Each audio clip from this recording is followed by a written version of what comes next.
Yo, Hey, here we are. It's come around really quick this month, don't you think? I don't yeah, know, we've come a bit earlier than we usually would, but here we are with Community Conversations episode 14. I was trying to do the maths earlier about how far we would get by the end of the year, and we're gonna get up to 20, I reckon, aren't we? 6 more, 20. Yeah, 20 conversations all about the power of community. Yeah, that's I incredible.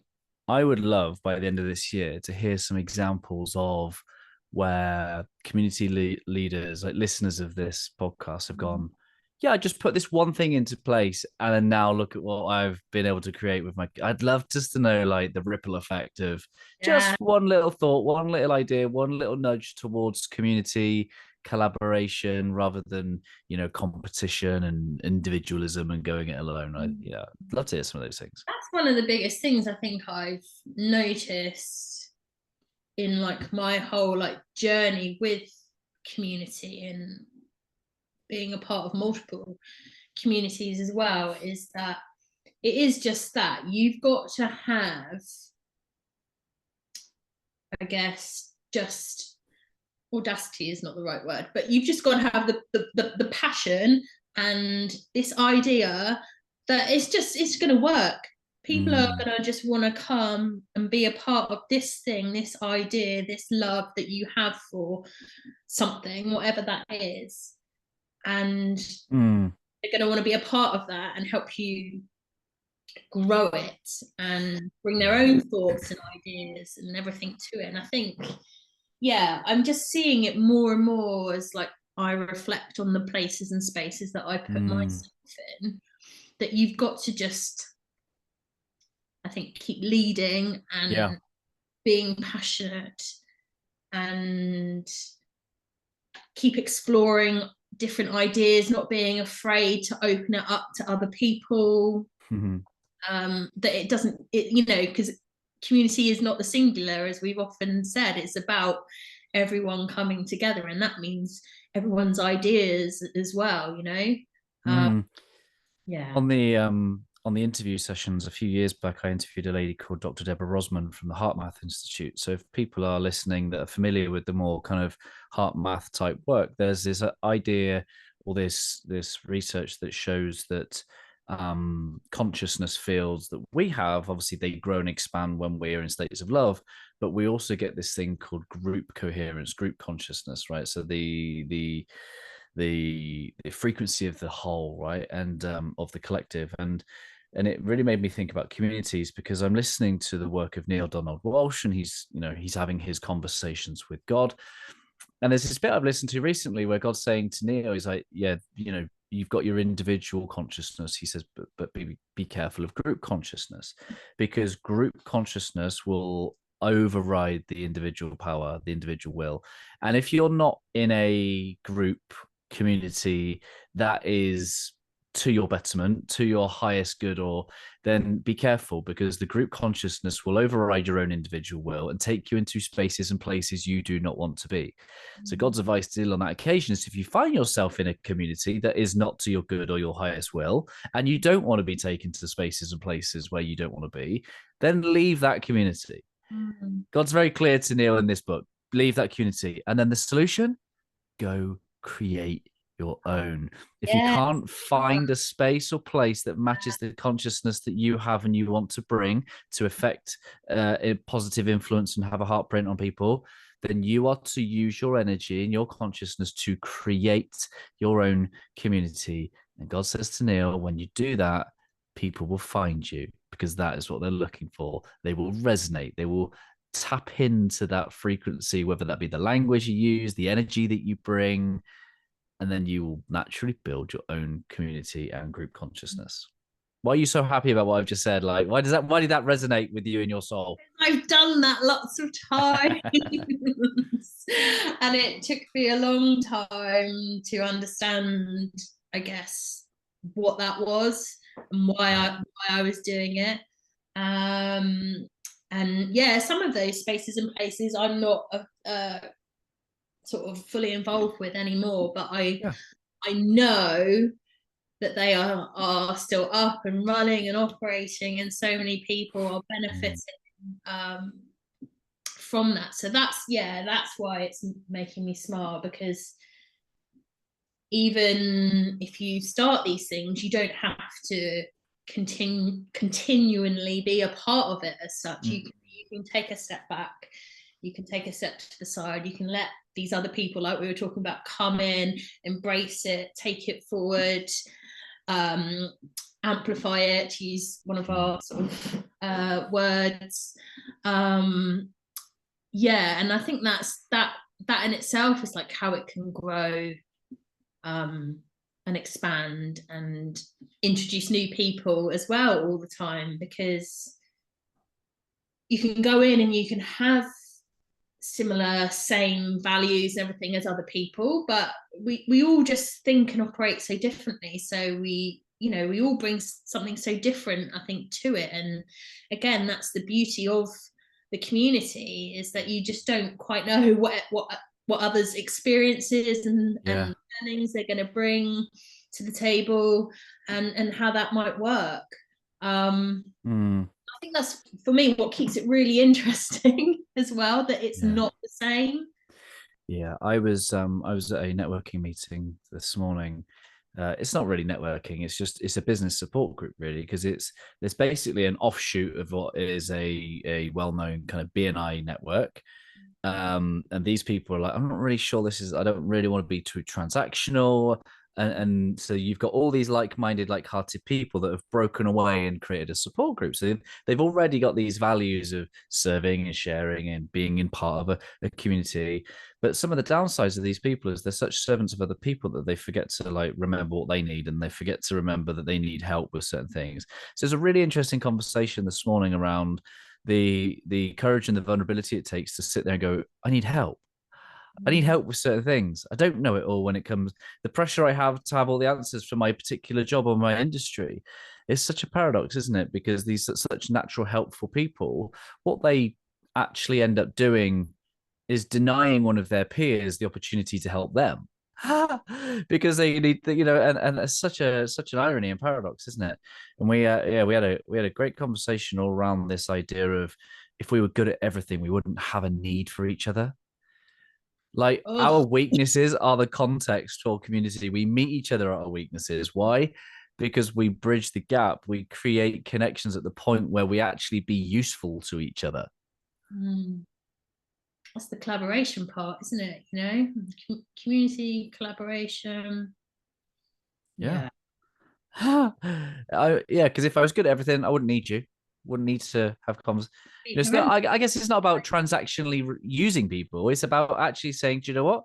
What you naturally bring and what you're good at, I need and I would benefit from. And it's just, and I think what that does is, I heard a long time ago, and it's always stuck with me around this Always Better Than Yesterday community, is to make people feel like they, really do belong to something, is the opportunity to both add value and feel valued. And I think if you can create those two settings for people to both contribute their gift and their talent in the service of the whole, but also to receive the gifts and the talents of, or to feel valued and know that they belong, I think that's a wonderful context for creating a community. Yeah, 100%. And unfortunately, we don't see that everywhere, but that's when you get to a point where you can recognize that and realize that, like we were saying before, that they're not the spaces and places for us. So therefore we remove us. It's an offshoot, isn't it? It's an offshoot of a different spirit, which is at the core of it competitive rather than collaborative. It just makes me go back to thinking how living used to be in a community. Yeah. Something like that. Everybody, like you're saying about different skills and everything like that, you'd like, at the basic level, you'd have like your butcher, your ironmonger, your greengrocer, your baker. And those are the people that you would go to for those things. And then they'd come back to you if you were like, I don't know, like a seamstress or something. And they'd all come to you for that task. And that's kind of how it all worked. And it wasn't transactional as such in terms of money, even always, was it? Even back then, you would swap a job for a job, or a task for a task, or you'd you dug up extra carrots Yeah. in the garden, Yeah. them for George's beetroots down the road, or whatever it was. It was just like, it was, it's such a beautiful way of doing things, I think. An exchange of time, resources, Like, energy. it just puts a whole different perspective on value, I think, doesn't it, as well? Like how you value things and what you value to be riches, I suppose. Well, you know, like you're valuing their time, you're valuing their expertise, their dedication to growing something, and then getting to share that, you know, that's just like, yeah. So I think if we can like sort of emulate those kind of ideals within the community, I think again that's where everybody then like really benefits. Did you ever watch Lost? Oh gosh, yeah, I think I did. I don't remember it very well. So I lost 10 years of my life to Lost, and I was far too committed, and I was very dissatisfied with the ending. But hey, people were, weren't they? this isn't about the plot and storyline. It's about the idea of if you're on a plane crash and, you know, God forbid, you know, everybody made it, everybody survived. Do you ever think about like what role you would have like on the desert island? Do you ever start thinking about what is it that I've got? Like, what is it that I would bring if we all went down on a desert island, all 300 people on a plane? What would be my role, gift, and contribution? Like, what am I? It doesn't even need to be a judgment of the world or what am I supremely good at. It's just like, what do I have that I could contribute? And yeah, give that some thought. I mean, I'll start with my dad jokes. You know, I'll be there, like definitely keeping people entertained. People thinking their lives are falling apart, and I'll be pulling out a dad joke here and there, and just trying to keep the mood light and hopeful and optimistic towards the future. Yeah, I think I'd just be seeing like, well, what have we got in our bags? Yeah, Pull together. How can we create different resources from those things? yeah. Some sort of, we're building obviously some sort of makeshift kitchen somewhere and getting people out there fishing and what we can find. I don't know. I think it would be that case of identifying who you've got on the island. Yeah. And what their skill set is, because then once you know that, you can put people to work, can't you, as such? And In the service of the whole. If we're, you know, it's not, as long as we're looking at it from like all 300 of us are going to get off this island, right? And we're going to do that together. Because if you start to then look at each other, you're competing for limited resources. You're actually not, you know, trust isn't there. So you can start to see in that environment how actually by having a competitive nature, you're not actually going to get the most out of the resources available, and then reduce and limit your actual opportunity of all getting off there. Yeah, I definitely would be looking to see how we can feed everyone. You're going to do the feed. I'm going to keep people emotionally, you know, present, optimistic. I'm probably the guy that's going to draw out the skills, the gifts, the talents in the people, and sort of, you do this, you do that. There's a reason I've got soft hands, Abby. I'm not the one building the bunkers. I'm not the one chopping the trees. Like, you know, I wasn't blessed with like a craft like that. There's a reason I had the upbringing I did, and it's clear to me now that I was never meant to have a father-filled upbringing, because then I would be needing to do things like DIY around my house. It's a tax on my life, that's for sure. But that's why I need other people. I'm so glad that other people went to college to learn a craft and a skill, so I can pay all my hard-earned money for them to come and work on the house in ways that I can't because I'm feeble and inadequate. Absolutely, like yeah, so that's what we'd need to do. We'd need to make sure, well, communicating, isn't it? We need to all be communicating. That's like a massive part of it, and I think is true of communities, isn't it? And it's in the word community, communication. It's in there, isn't it? You know, if we're not talking and sharing and pushing towards what it is that we're looking to achieve, then that is when it becomes uncertain. People don't feel seen, heard, loved, safe. Honestly, there is so much power in sharing space with people. I think, again, like, just going on my own experiences, I think that's why I'm always so keen to create these kind of spaces, because I know the power of it and how much people benefit from it. Well, you've been part of our other community, our Master Heart and Mind, which is our heart-centered leader mastermind. You've been part of that community for over 4 years. Last week, I gave you a slightly different role. Rather than being a participant and a member, I asked you to facilitate and lead that. What was the difference for you? I think you just subtly picked upon, drawing upon some of the qualities and the skills that leadership requires of a community. But what do you observe? What did you kind of experience that was different? Being in that leadership position of a community. I think, well, I came to it from a place of, like, I had everything I needed in that moment, Yeah. and so Why? That's important, but why? Why did I do that? Yeah. Because it wasn't about me. It was a need of showing up in that space for other people and what they had to bring in that moment. And so if I went in all blazing, oh, this is me, this is my day, like, oh, what's she doing? I needed to be able to go in and have enough capacity to be ready to show up for whatever anyone else. Paradox, isn't it? The leader needs to put themselves first so that they can take their own needs and wants and wishes and desires off the table and simply be in service of those that they are in service of. Yeah.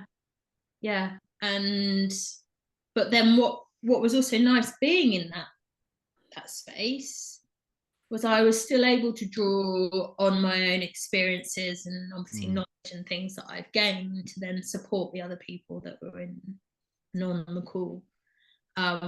Which again was a really nice thing to do, because occasionally we sit here and go, well, what do I know? Who am I to do this? Yeah.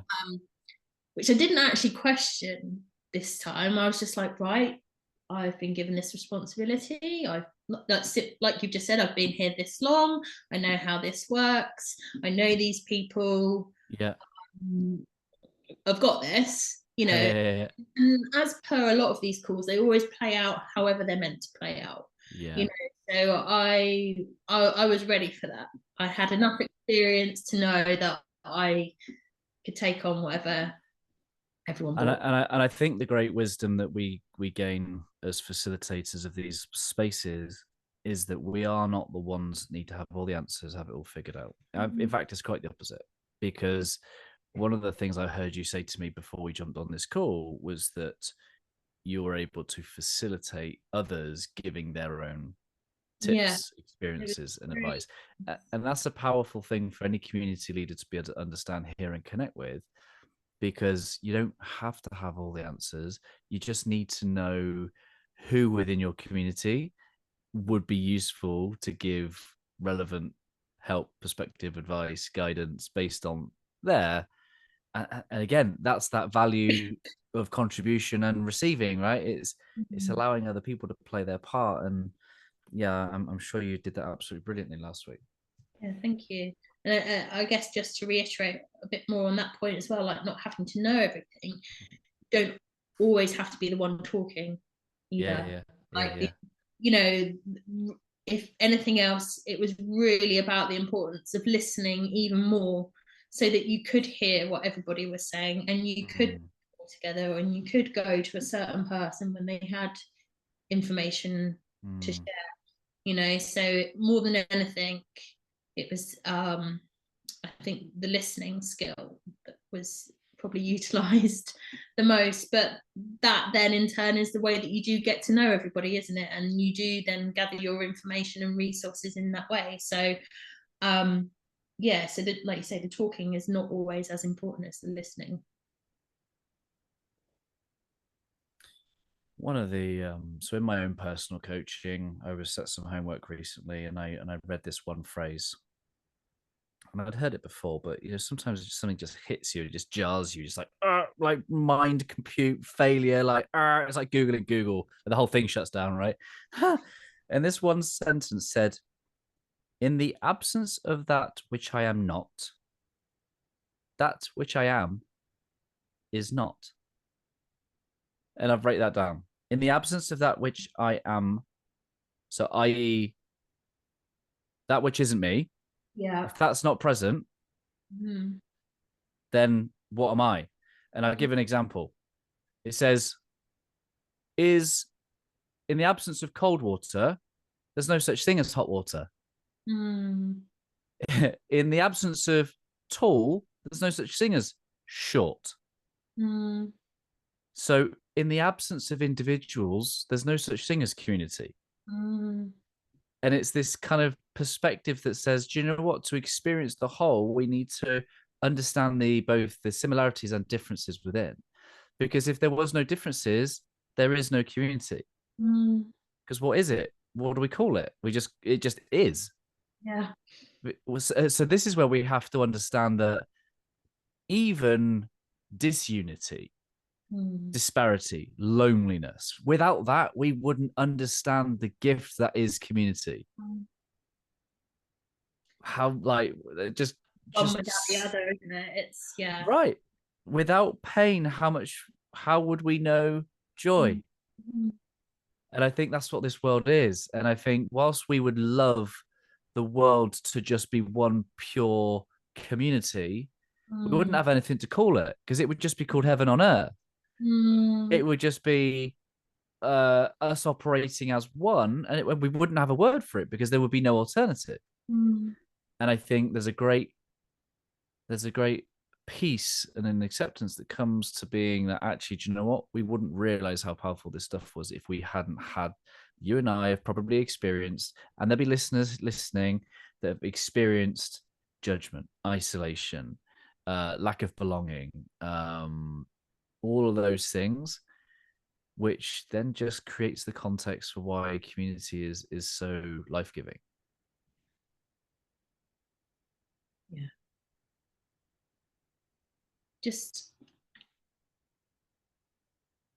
it's so important.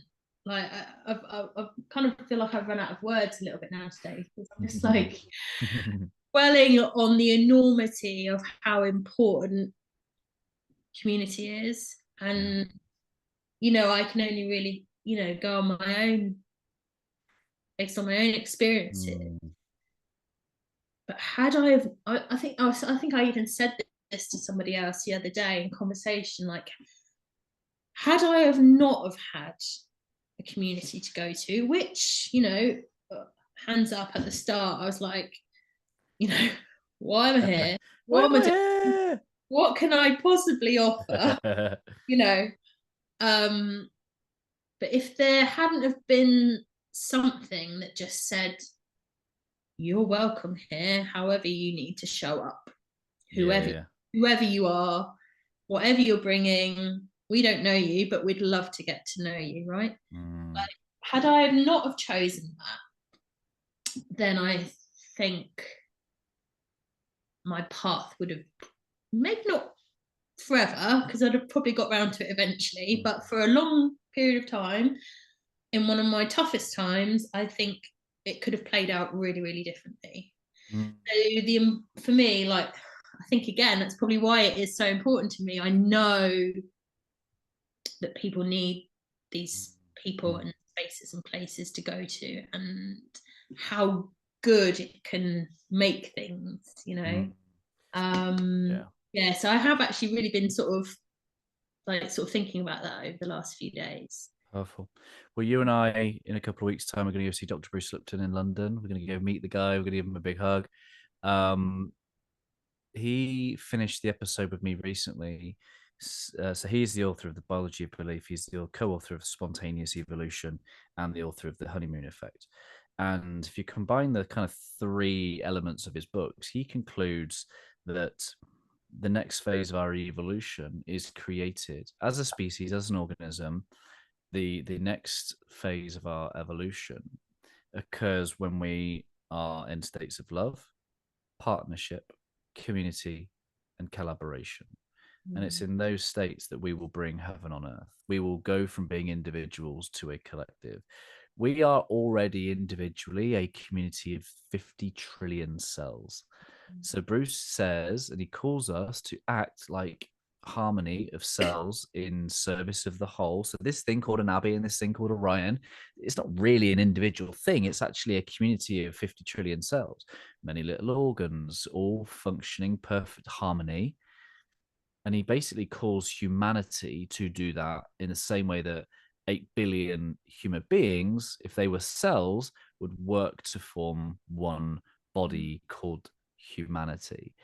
And if we could all start to work individually with our own purposes and with our own functions, but contributing to the whole in perfect collaboration and perfect harmony, then we will see our next phase of evolution. So if anybody's listened to this, made it this far, go back and check out episode 264. So with Dr. Bruce Lipton, it's he's a character. He's an absolute character. But I can't wait to meet him in person. the guy's like 79. I feel really blessed to have had like, you know, people like him and Dr. Gordon Neufeld, some real elders, wise elders that I'm infinitely better for. Hopefully, our listeners are infinitely better for.